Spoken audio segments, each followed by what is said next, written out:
Sickle cell anaemia की जांच अवश्य कराएं। सिकल सेल एनीमिया मुक्त समृद्ध भारत बनाएं।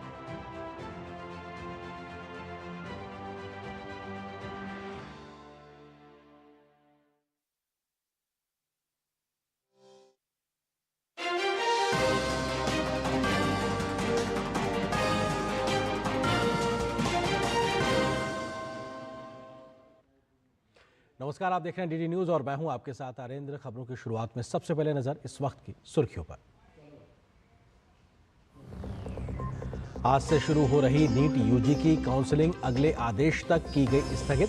सुप्रीम कोर्ट ने नीट यूजी परीक्षा से जुड़ी याचिकाओं पर कल होगी सुनवाई। केंद्र पहले ही इस मुद्दे पर अपना हलफनामा कर चुका है दाखिल। केंद्रीय सहकारिता मंत्री अमित शाह सहकार से समृद्धि तक कार्यक्रम में हुए शामिल। 102 में अंतर्राष्ट्रीय सहकारिता दिवस के अवसर पर आयोजित किया गया सम्मेलन। अमित शाह ने कहा, सहकार के सहयोग से एथेनॉल और मक्के की खेती करने वाले किसानों के हित में लिया गया निर्णय। तमिलनाडु में बसपा अध्यक्ष आर्मस्ट्रांग की हत्या के बाद निशाने पर आई राज्य सरकार। भाजपा बसपा सहित विपक्षी दलों ने राज्य की बिगड़ती कानून व्यवस्था पर डीएमके सरकार को घेरा। दिल्ली आबकारी मामले में पूर्व उप मुख्यमंत्री मनीष सिसोदिया को नहीं मिली राहत।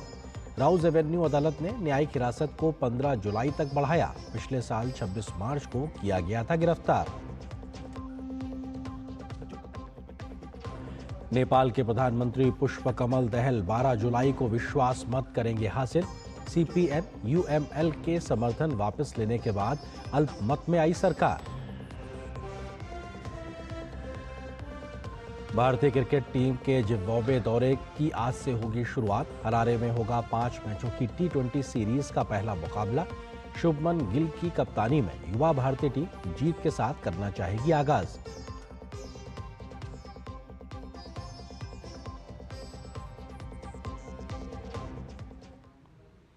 खबरों पर डालते हैं विस्तार से नजर। 2024 के नीट यूजी परीक्षा में पास विद्यार्थियों को मेडिकल कॉलेजों में नामांकन कराने के लिए अभी और इंतजार करना पड़ेगा। 6 जुलाई से होने वाली नीट यूजी परीक्षा की काउंसलिंग को अगले आदेश तक स्थगित कर दिया गया है। पहले जारी कैलेंडर के मुताबिक मेडिकल काउंसलिंग कमेटी द्वारा 6 जुलाई से काउंसलिंग होनी थी, जिसे अगले आदेश तक स्थगित कर दिया गया है। नीट यूजी परीक्षा 2024 शुरू से ही सुर्खियों में बना हुआ है। एनटीए द्वारा 5 मई को आयोजित की गई नीट यूजी परीक्षा के रिजल्ट आने के बाद विवाद शुरू हो गया।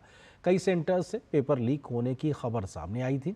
इसके बाद यह मामला सुप्रीम कोर्ट में पहुंचा और सुप्रीम कोर्ट के आदेश पर 23 जून को नीट यूजी की री एग्ज़ाम कराया गया, जिसमें 1563 छात्रों में से केवल 813 छात्रों ने री एग्ज़ाम दिया।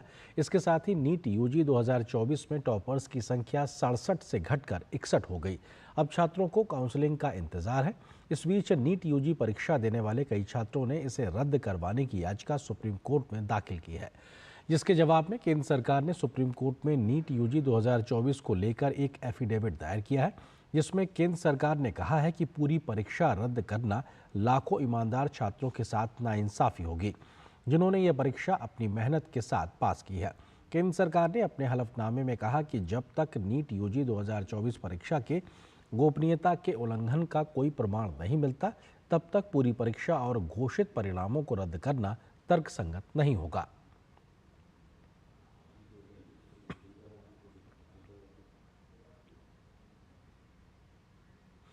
बहुजन समाज पार्टी की राष्ट्रीय अध्यक्ष मायावती ने तमिलनाडु बसपा अध्यक्ष के आर्मस्ट्रांग की हत्या पर गहरा शोक जताया है। मायावती ने तमिलनाडु सरकार से दोषियों के खिलाफ सख्त कार्रवाई की मांग की है। मायावती ने शनिवार को एक्स पर कहा है कि के आर्मस्ट्रांग की शुक्रवार की शाम उनके चेन्नई आवास के बाहर की गई जघन्य हत्या से पूरे समाज में दुख व आक्रोश की लहर है।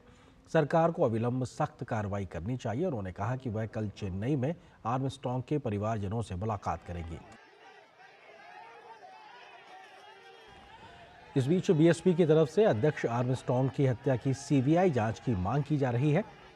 इसी को लेकर बीएसपी के कार्यकर्ताओं और समर्थकों ने चेन्नई में पूर्णमल्ली हाई रोड पर राजीव गांधी सरकारी अस्पताल के बाहर चक्का जाम कर प्रदर्शन किया और पुलिस प्रशासन के खिलाफ जमकर नारेबाजी की।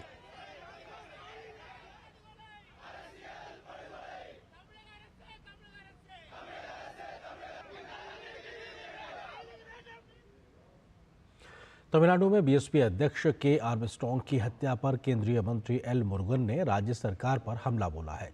बिगड़ती कानून व्यवस्था पर राज्य सरकार को घेरते हुए उन्होंने कहा कि डीएमके सरकार पूरी तरीके से विफल हो गई है। I strongly condemn this incident. Is a national party state president. He is unable to survive because of the law and order situation in Tamil Nadu. The DMK government is totally failure to maintain the law and order situation. Because today the Armstrong is died, the Gundas are hacked to death him, and 10 days before, 65, almost 70 people died because of the illicit arak. So where is going, what they are doing? Even Tamil Nadu Chief Minister is controlling his police department and Home Ministry is with him. He is unable to control the police, or he is unable to control the law and order situation. This is very strongly condemned. Rahul Gandhi is going to Hathras, but he don't know where to the Kallakurichi. He is not visiting the Kallakurichi. BSP अध्यक्ष Armstrong की हत्या को लेकर तमिलनाडु के मुख्यमंत्री MK Stalin ने अपने social media platform post करके संवेदनाएं जताई हैं। उन्होंने कहा कि पुलिस ने हत्या में शामिल लोगों को रातों रात गिरफ्तार कर लिया, साथ ही दोषियों को कानून के अनुसार न्याय के कटघरे में लाने का आदेश दिया है।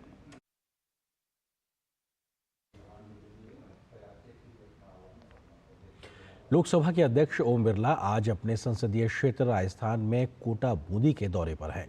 लोकसभा अध्यक्ष के रूप में चुने जाने के बाद ओम बिरला पहली बार कोटा पहुंचे। ऐसे में कोटा बूंदी के लोगों ने जगह जगह पर ओम बिरला का जमकर स्वागत किया। मीडिया कर्मियों से बातचीत में उन्होंने विश्वास व्यक्त किया है कि केंद्र और राज्य दोनों में भारतीय जनता पार्टी की सरकार है। ऐसे में उन्हें उम्मीद है कि डबल इंजन की भाजपा सरकार द्वारा युवाओं को रोजगार समेत विकास का नया कीर्तिमान स्थापित करना होगा।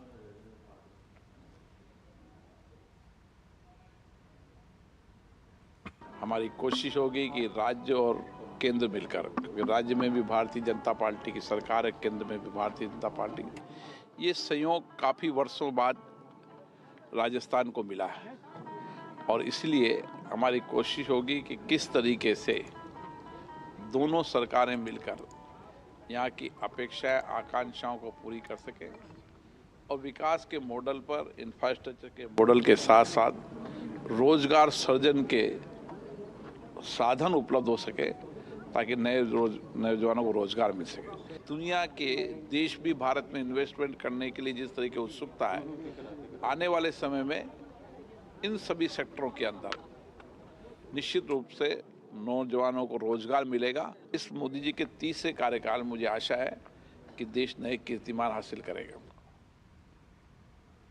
केंद्रीय मंत्री शिवराज सिंह चौहान ने चेन्नई के मुतुक्कड़ के CIBA में अधिकारियों और शोधकर्ताओं के साथ एक समीक्षा बैठक की। इस दौरान उन्होंने मछली चारा तैयार करने की जगह केकड़ा पालन, झींगा और मछली हैचरी और अनुसंधान केंद्र सहित विभिन्न सुविधाओं का निरीक्षण किया। उन्होंने शोधकर्ताओं को अपने संबोधन में भावी पीढ़ियों के लिए समुद्री जीवन की सुरक्षा के महत्व पर जोर दिया। सरकार की प्रतिबद्धता को दोहराते हुए शिवराज सिंह ने कहा कि गरीबों का कल्याण सरकार की पहली प्राथमिकता है।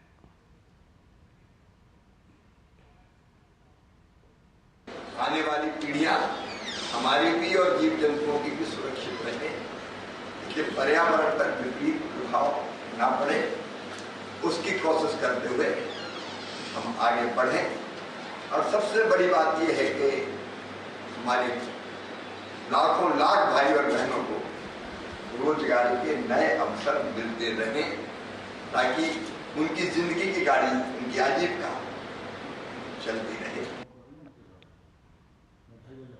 प्रधानमंत्री नरेंद्र मोदी 8 से 10 जुलाई के बीच रूस और ऑस्ट्रिया की आधिकारिक यात्रा पर रहेंगे। 8 और 9 जुलाई को रूस की 2 दिवसीय यात्रा के दौरान प्रधानमंत्री मोदी भारत रूस वार्षिक शिखर सम्मेलन में शामिल होंगे। इस दौरान दोनों देशों के बीच बहुआयामी संबंधों पर विस्तृत समीक्षा की संभावना है। वहीं रूस के बाद पीएम मोदी ऑस्ट्रिया जाएंगे। 41 वर्षों के बाद किसी भारतीय प्रधानमंत्री की यह पहली ऑस्ट्रिया यात्रा है, जो कि राजनयिक संबंधों की दृष्टि से बेहद अहम मानी जा रही है।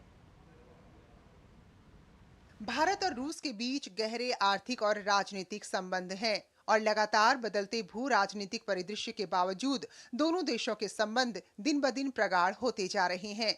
ऐसे में प्रधानमंत्री नरेंद्र मोदी की आगामी रूस यात्रा पर पूरी दुनिया की नजर है। प्रधानमंत्री नरेंद्र मोदी रूस के राष्ट्रपति व्लादिमीर पुतिन के आमंत्रण पर 22वें भारत रूस वार्षिक शिखर सम्मेलन में भाग लेने के लिए 8 से 9 जुलाई को मॉस्को में होंगे।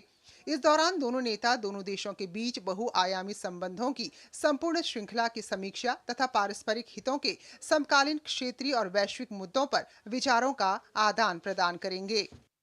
Prime Minister is scheduled to arrive in Moscow in the afternoon, late afternoon of 8th July.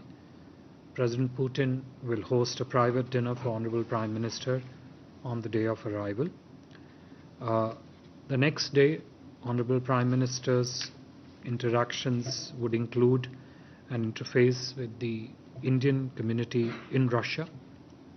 As part of programming elements, Prime Minister will also lay a wreath at the tomb of the unknown soldier in Kremlin, and thereafter Honorable Prime Minister will visit the Rosatom Pavilion at the exhibition venue in Moscow. These engagements will be followed by a restricted level talk between the two leaders, which will then be followed by delegation level talks led by Honorable Prime Minister and the Russian President. Honorable Prime Minister will depart Moscow for Vienna in the afternoon of 9 July. Bharat और रूस के बीच रणनीतिक साझेदारी पारंपरिक सैन्य और ऊर्जा क्षेत्रों के अलावा अन्य क्षेत्रों में भी बढ़ी है।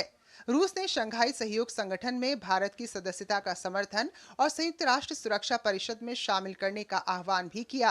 वहीं भारत अपनी रणनीति में रूस को एक महत्वपूर्ण भागीदार के रूप में महत्व देता आया है। India-Russia bilateral trade has seen a sharp increase in 2023-24. It has since touched close to $65 billion, primarily due to strong energy cooperation between India and Russia. With Indian exports of $4 billion and Indian imports being close to $60 billion, trade remains imbalanced, which is a matter of priority in our discussions with the Russian side. रूस की यात्रा के बाद प्रधानमंत्री Austria के दौरे पर जाएंगे। बीते 41 वर्षों में किसी भारतीय प्रधानमंत्री की ऑस्ट्रिया की पहली यात्रा के दौरान प्रधानमंत्री नरेंद्र मोदी यहां उद्योगपतियों को भी संबोधित करेंगे। India and Austria had also signed a comprehensive migration and mobility agreement in May last year, and both sides will continue to work closely to expand and explore new areas of bilateral partnership. The visit, we are confident, will allow us to discuss various areas of importance in bilateral engagement, as also issues of regional and global importance of mutual interest, and help broaden the scope of our partnership. प्रधानमंत्री का रूस और Austria दौरा वैश्विक स्तर पर कई मायनों में बेहद अहम माना जा रहा है। जेसिका तनेजा के साथ ब्यूरो रिपोर्ट, डीडी न्यूज। और यहाँ पर एक छोटे से ब्रेक के लिए रुकते हैं। आपके घर के खाने में रेस्टोरेंट जैसा स्वाद ले आए MDH का शाही पनीर मसाला। पनीर को क्या मस्त बना डाला। ज्यादा उपज और भरपूर मुनाफा भी। दोनों मिलेंगे टोरी से। एक हाथ में खरपतवार की हार और दूसरे हाथ में ज्यादा पैदावार। समझे? IIL के ट्रैक्टर ब्रांड का टोरी। अब खरपतवार होगा हक्का बक्का, बढ़ेगा मक्का। इतनी सी सैलरी में घर की EMI कैसे भरूंगी? काश तुमने जाने से पहले टर्म लाइफ इंश्योरेंस लिया होता। पॉलिसी बाजार पे 1 करोड़ का टर्म लाइफ इंश्योरेंस सिर्फ 470 रुपए महीने से शुरू। बात जब पीढ़ियों के लिए बनने वाले घर की हो तो जिम्मेदारी बड़ी हो जाती है। गैलेंट समझता है ये जिम्मेदारी। अब MM रिब्स के साथ गैलेंट एडवांस TMT रीबार, निर्माण का रियल हीरो।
और ब्रेक के बाद रुक करते कुछ और महत्वपूर्ण खबरों की ओर। हाथरस के हादसे के मुख्य आरोपी देव प्रकाश मधुकर को आज हाथरस कोर्ट में पेश किया जाएगा। यूपी पुलिस ने कल देव प्रकाश मधुकर को दिल्ली के नजफगढ़ से गिरफ्तार किया था। मधुकर दिल्ली में अपने रिश्तेदार के यहां पर हादसे के बाद से रुका हुआ था। हादसे के बाद मधुकर हाथरस से फरार होकर दिल्ली पहुंचा था। देव प्रकाश मधुकर पर 1 लाख का इनाम था और पुलिस की एफआईआर में वो मुख्य आरोपी था। गौरतलब है कि देव प्रकाश मधुकर की हाथरस कार्यक्रम का मुख्य आयोजक था। वह भोले बाबा का खास आदमी बताया जा रहा है। हादसे के बाद बाबा ने उसी से फोन पर काफी देर तक बात की थी। फरार होने के कारण देव प्रकाश मधुकर के खिलाफ गैर जमानती वारंट भी जारी किया गया था। दिल्ली एक्साइज पॉलिसी मामले में दिल्ली के पूर्व उप मुख्यमंत्री और आम आदमी पार्टी के नेता मनीष सिसोदिया को राउज एवेन्यू कोर्ट में पेश किया गया। दिल्ली की इस अदालत ने एक्साइज पॉलिसी मामले में दिल्ली के पूर्व उप मुख्यमंत्री मनीष सिसोदिया की न्यायिक हिरासत 15 जुलाई तक बढ़ा दी है।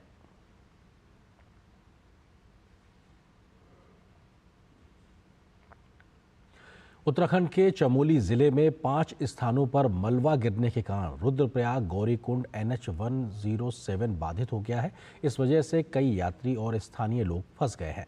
वहीं बद्रीनाथ राष्ट्रीय राजमार्ग जनपद चमोली, भनेर पानी, पुराना नगर पंचायत, पीपलकोटी, कंचनगंगा, छिनका, पागलनाला व हेंगल के पास मलबा आने के कारण मार्ग अवरुद्ध हो गया है, जिससे लोगों को काफी परेशानियों का सामना करना पड़ रहा है।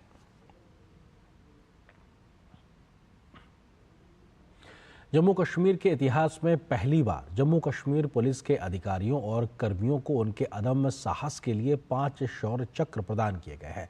राष्ट्रपति द्रौपदी मुर्मू ने सार्जेंट सफ़ी उल्लाह कादरी को मरणोपरांत, SP Mohan Lal, SI Amit Raina, SI Firoz Ahmad और जम्मू कश्मीर पुलिस के CT वरुण सिंह को असाधारण वीरता के लिए शौर्य चक्र से सम्मानित किया है। इसके अलावा राजौरी के BDC सदस्य पुरुषोत्तम कुमार को भी शौर्य चक्र से सम्मानित किया गया है। जम्मू कश्मीर के DGP ने इन वीर जवानों के साहस और बहादुरी की सराहना करते हुए उन्हें और उनके परिवार को बधाई दी है।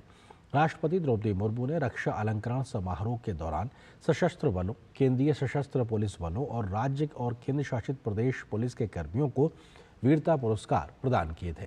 राष्ट्रपति ने 10 कीर्ति चक्र और 26 शौर्य चक्र प्रदान किए हैं। राष्ट्रपति भवन में आयोजित इस समारोह में प्रधानमंत्री, रक्षा मंत्री समेत सेना और पुलिस के तमाम अधिकारी मौजूद रहे।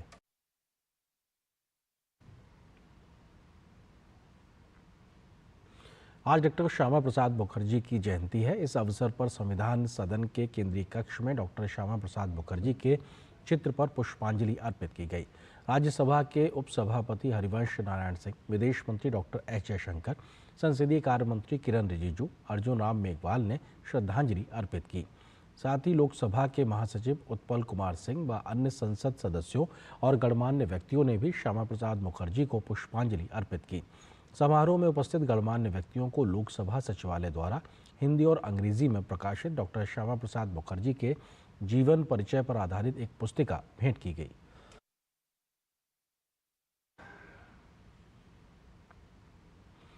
प्रधानमंत्री नरेंद्र मोदी ने श्यामा प्रसाद मुखर्जी की जयंती पर उन्हें नमन किया है। प्रधानमंत्री ने सोशल मीडिया प्लेटफॉर्म X पर कहा है, अपने प्रखर राष्ट्रवादी विचारों से मां भारती को गौरवान्वित करने वाले डॉक्टर श्यामा प्रसाद मुखर्जी को उनकी जन्म जयंती पर आदरपूर्ण श्रद्धांजलि। मातृभूमि के लिए उनका समर्पण और त्याग देशवासियों को सदैव प्रेरित करता रहेगा। प्रधानमंत्री नरेंद्र मोदी ने इस मौके पर एक वीडियो भी शेयर किया है।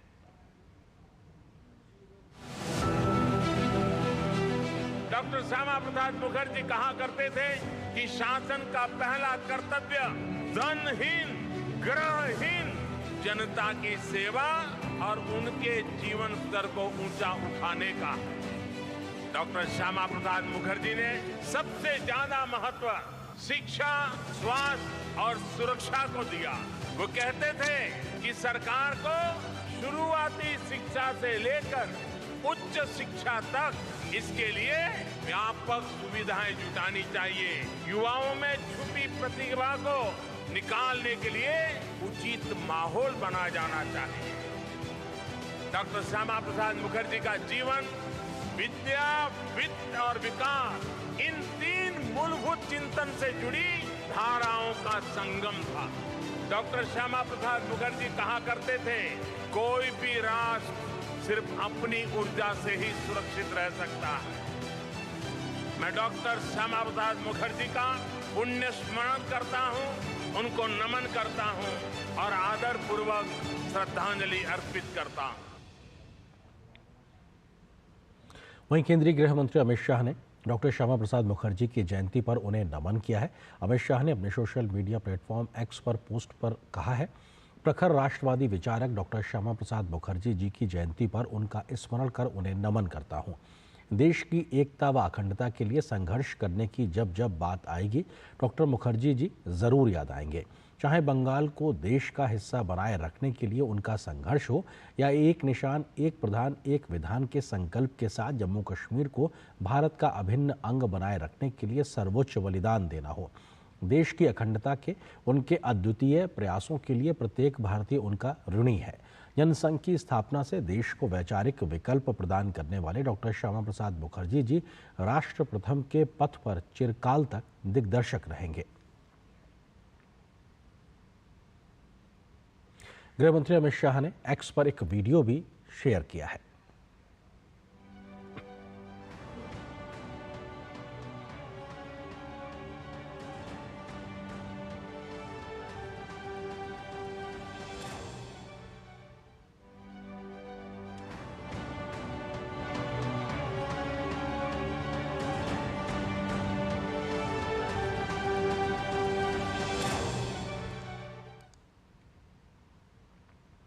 रक्षा मंत्री राजनाथ सिंह ने डॉक्टर श्यामा प्रसाद मुखर्जी की जयंती पर उन्हें नमन किया है। राजनाथ सिंह ने सोशल मीडिया प्लेटफॉर्म एक्स पर पोस्ट करके लिखा है कि हमारे प्रेरणा स्रोत एवं जनसंघ के संस्थापक डॉक्टर श्यामा प्रसाद मुखर्जी की जयंती पर मैं उन्हें स्मरण करते हुए नमन करता हूं।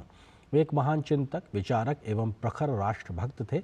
भारत की एकता और अखंडता सुनिश्चित करने के लिए उन्होंने अपना जीवन समर्पित कर दिया। यह देश उनके बलिदान को न भूला है, न कभी भूलेगा। महान राष्ट्रवादी चिंतक, शिक्षाविद और भारतीय जनसंघ के संस्थापक डॉक्टर श्यामा प्रसाद मुखर्जी की 123वीं जन्म जयंती पर दिल्ली स्थित बीजेपी मुख्यालय में श्रद्धांजलि सभा का आयोजन किया गया। केंद्रीय मंत्री और भाजपा के राष्ट्रीय अध्यक्ष जेपी नड्डा ने डॉक्टर श्यामा प्रसाद मुखर्जी की जयंती पर उन्हें पुष्पांजलि अर्पित की। इस मौके पर दिल्ली के प्रदेश अध्यक्ष दुष्यंत गौतम समेत दिल्ली भाजपा के कई नेता और सांसद मौजूद रहे।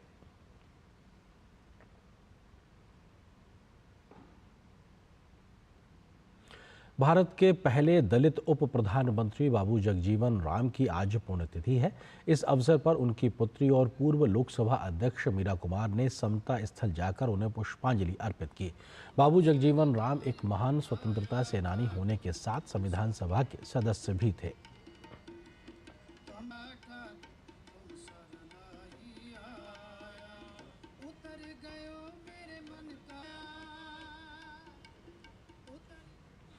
नेपाल में प्रधानमंत्री पुष्प कमल दहल प्रचंड की सरकार पर संकट के बादल छाए हुए हैं। प्रचंड के गठबंधन सरकार के दो घटक दल सीपीएन यूएमएल ने सरकार से समर्थन वापस ले लिया है। नेपाली कांग्रेस के साथ मिलकर सरकार बनाने की दौड़ में शामिल हो गए हैं। इस सियासी घमासान के बीच 12 जुलाई को प्रधानमंत्री प्रचंड को सदन में बहुमत परीक्षण का सामना करना पड़ेगा। प्रधानमंत्री प्रचंड प्रतिनिधि सभा में विश्वास मत हासिल करने के लिए प्रस्ताव पेश करेंगे। उन्होंने संसद सचिवालय को एक पत्र भेजकर मतदान की व्यवस्था करने के लिए कहा है। प्रधानमंत्री पुष्पकमल दहल 12 जुलाई को विश्वास मत हासिल करने में विफल रहते हैं तो उनका इस्तीफा देना लगभग तय है। वहीं प्रतिनिधि सभा में सबसे बड़ी पार्टी नेपाली कांग्रेस ने अगले प्रधानमंत्री के रूप में यूएमएल अध्यक्ष केपी शर्मा ओली को समर्थन देने का फैसला किया है।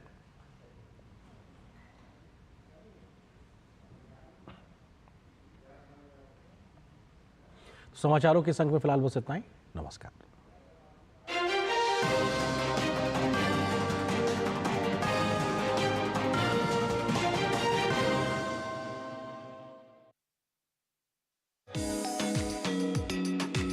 दिखाएंगे आपको यवतमाल के कुछ विद्यार्थियों के प्रयास जिन्होंने अपने गांव को बनाया है प्लास्टिक मुक्त गांव।